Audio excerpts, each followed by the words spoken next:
TWA আজিৰ দিনটোত অৰ্থাৎ ৯ এটি বিশেষ ৰিভাইজ নটিফিকেশ্যন পাব্লিছ কৰিলে। ইতিমধ্যে যোৱাকালি যিখিনি এবচেণ্ট প্ৰাৰ্থীৰ কাৰণে DWA যিটো ডেট শ্বেডিউল দিছিলে তাতে কিছু পৰিৱৰ্তন আনিলে, অৰ্থাৎ ৰিভাইজ নটিচ এটা পাব্লিছ কৰিলে যোৱাকালি নটিচৰ ওপৰতে ভিত্তি কৰি। তো কি পৰিৱৰ্তন কৰিলে, কি পৰিৱৰ্তন আমি ইয়াত দেখা পালোঁ, আপোনালোকক দেখাবলৈ চেষ্টা কৰিম।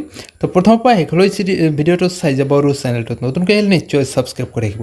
কাষত থকা বেল আইকনটো অলপ ফোনত ৰাখি দিব, কাৰণ শিক্ষামূলক চাকৰি সম্বন্ধীয় বিভিন্ন বাবদবিলাক এই চেনেলৰ জৰিয়তে আপোনালোকৰ মাজলৈ তুলি ধৰাৰ চেষ্টা কৰা হয়।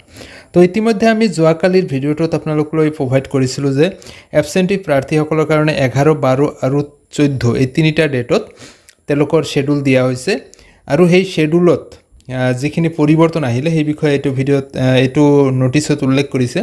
আৰু বাকী যিখিনি কথা কৈছিলোঁ ফাৰ্ষ্ট ফেজ আৰু ছেকেণ্ড ফেজৰ যিখিনি এবচেণ্ট প্ৰাৰ্থী আছে তেখেতসকলৰ ডকুমেণ্টছ ভেৰিফিকেশ্যন বাকী কথাখিনি ছেইম আছে, আৰু তলৰ যি পইণ্টখিনি আছে পইণ্টখিনিও ছেইম আছে। তো লগতে ইয়াতে যি আগতে দুটা শ্বেডিউলত আছিল বৰ্তমান তিনিটা শ্বেডিউল কৰি দিলে, মানে ছেকেণ্ড ফেজৰ 27 তাৰিখৰ পৰা 3 জুলাইলৈকে যিখিনি আছিলে তাক এটা শ্বেডিউল কৰিলে 11 তাৰিখে, লগতে বৰাক ভেলীৰখিনিও ইয়াতে পৰিব। দ্বিতীয়তে আহিল মানে ছেকেণ্ড ফেজৰ 4 তাৰিখৰ পৰা 10 তাৰিখলৈকে যিখিনি আছে এইখিনিৰ কাৰণে 12 তাৰিখে হ'ব, আৰু লগতে ফাৰ্ষ্ট ফেজৰ গোটেইখিনি এবচেণ্ট প্ৰাৰ্থীক 14 তাৰিখত মতা হৈছে। তো বন্ধুসকল, নিশ্চয় আপোনালোকে গম পালে যে ছেকেণ্ড ফেজক দুটা ভাগত ভাগ কৰিছে।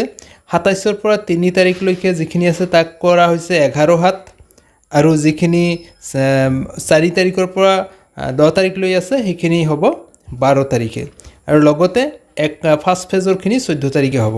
তো বন্ধুসকল, ইয়াত কিন্তু এটা কথা বিশেষকৈ উল্লেখ কৰা হৈছে যে আপোনাৰ যি শ্বেডিউল যেনেকৈ আছিলে, মানে আপোনাৰ যিটো মৰ্ণিং আছিল নে আফটাৰনুন আছিল, আপোনাৰ অৰিজিনেল যিটোত আপুনি এবচেণ্ট হৈ আছিলে তাতে আপোনাৰ যিটো টাইম টেবুল আছিল সেই টাইম টেবুল মতেই আপুনি যাব লাগিব, ইয়াত উল্লেখ কৰা হৈছে।